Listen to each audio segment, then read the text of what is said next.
Welcome to my channel Programming Hub. So I have taken this initiative to bring out this lecture series on understanding a computer and programming, which is also supplemented with an additional app development course. My lectures will be free of cost, and I aim at providing technological education free. So this is how we will for each week I will at least have 5 videos per week, which will also be supported by written notes, which I will provide them in the description. So in this course we will be trying to be more creative. Now that's why, because I think programming, when it comes to programming, many people get frustrated and they even in the halfway they give up. So I brought this course to make programming more easier and make it more creative. I hope we must have everyone seen a computer. What exactly a computer is? Let's see. So here we go. A computer, it is a electronic machine. Now what do you mean by an electronic machine? That means it works on electricity, and by far we know it has the capacity to do complex calculations. It has the capacity to store data and information. So a computer means a lot to us, isn't it? Yes, it is. Even the scientists at NASA, at ISRO, and at various research centers use a computer. But the computer which they have is not the same which we have at our homes. The computer which they have is somewhat called as a supercomputer, and the computer which we have at our homes is called as a personal computer. A supercomputer is far more different than a personal computer. So at the present moment, just to be simple, we are going to talk about the computer which is our personal computer, which somewhat looks like this. Here it is. It looks like this. We have seen it a lot of times in our schools, colleges, or anywhere, in cyber cafes, or anywhere. So we have a monitor. That device which is there is a keyboard. We have a mouse to move the cursor on the screen. Then we have a CPU, where the main heart of the computer lies. And we have a printer, that is nothing but output devices. The monitor and printer are the output devices. The keyboard and the mouse are the input devices.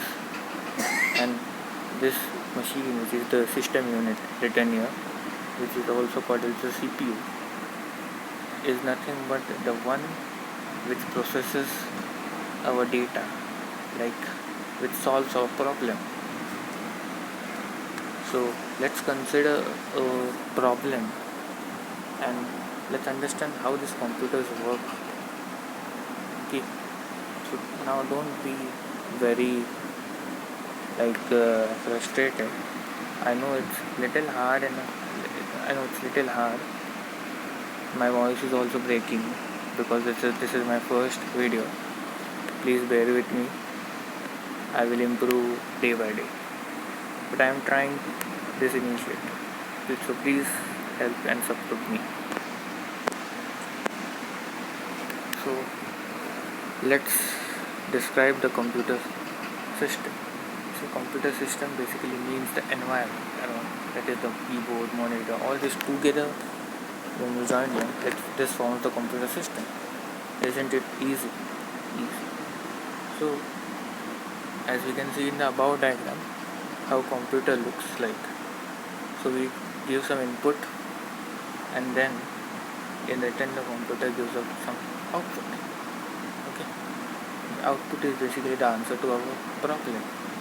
Our problem is basically what we want the computer to do, what we want to make the computer do. Now here's a problem. So we are considering this problem. Suppose I have a problem, and here it goes. The problem is we have to add two numbers, 3 and 5. Now for all of us it seems very easy, and we also know that the answer is 8. But had we thought how does this process go in our brain, and how do we actually do this process? Well, if not, let's think about this in two ways. One, how if we have done, and one, how if the same process is done by a computer. And while the computer does, what are the requirements to do this process by the computer? Let's see. So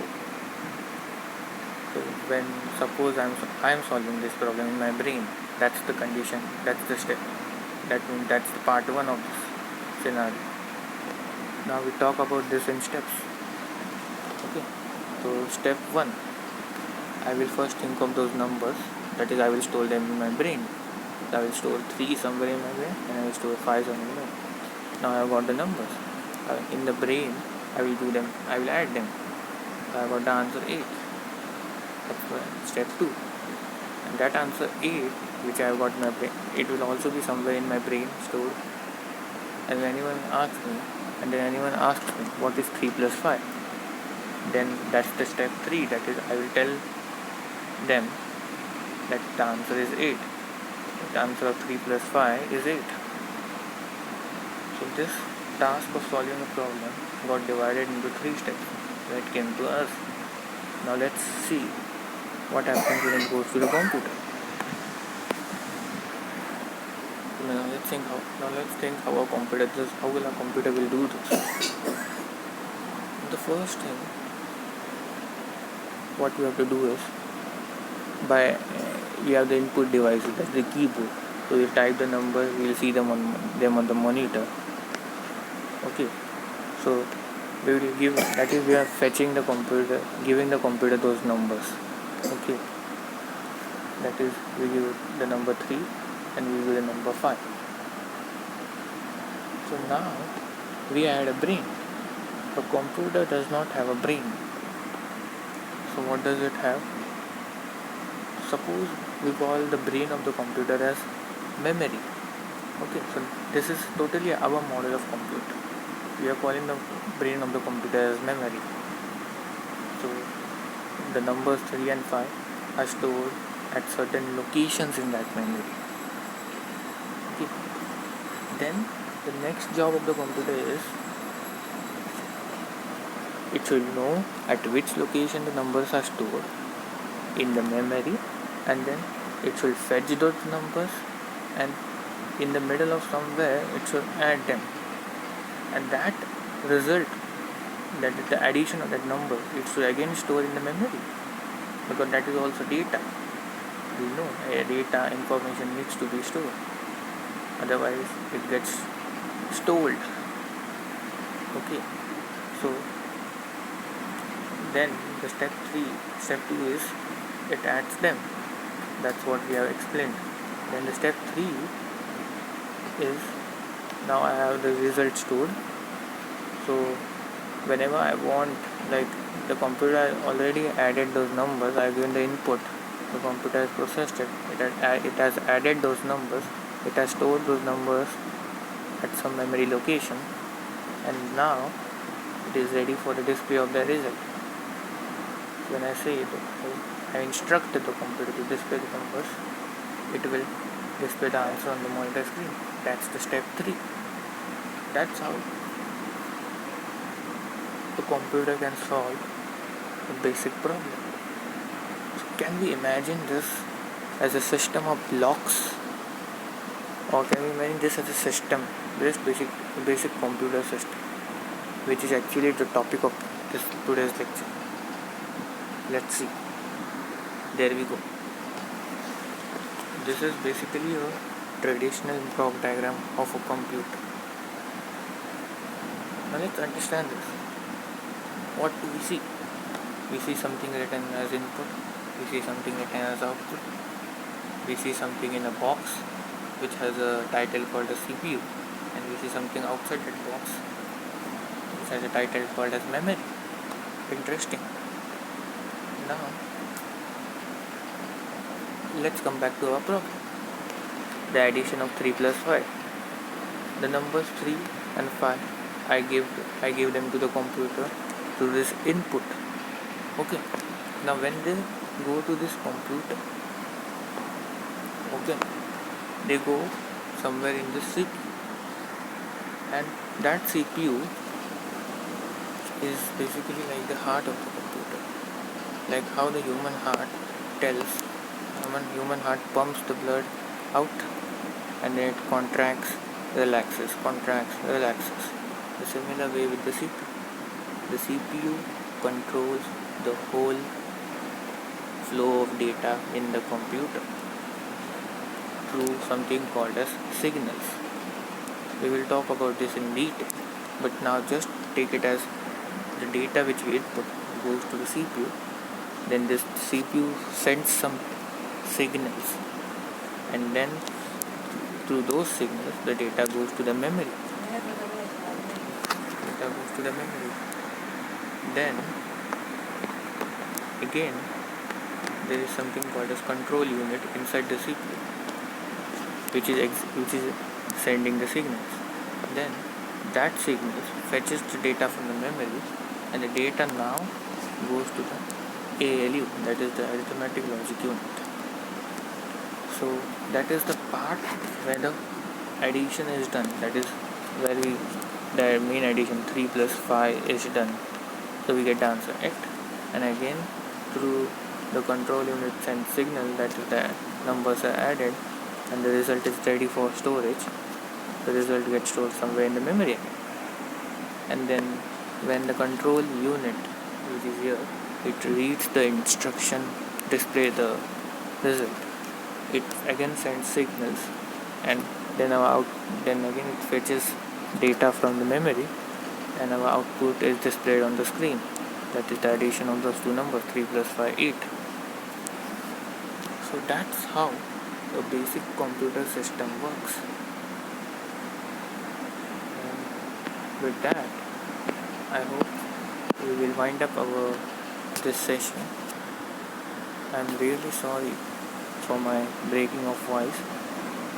I was a little nervous during this lecture, but I hope you will understand and support me through my initiative, and you will also gain some knowledge. And one more thing, that there are handwritten notes provided in my description. So if you don't understand, like I was nervous, if my voice is breaking now also, so you can just go through those handwritten notes, and those are like really written well. They are well organized also, so you can go through that. So here we will wind up. Thank you for your support.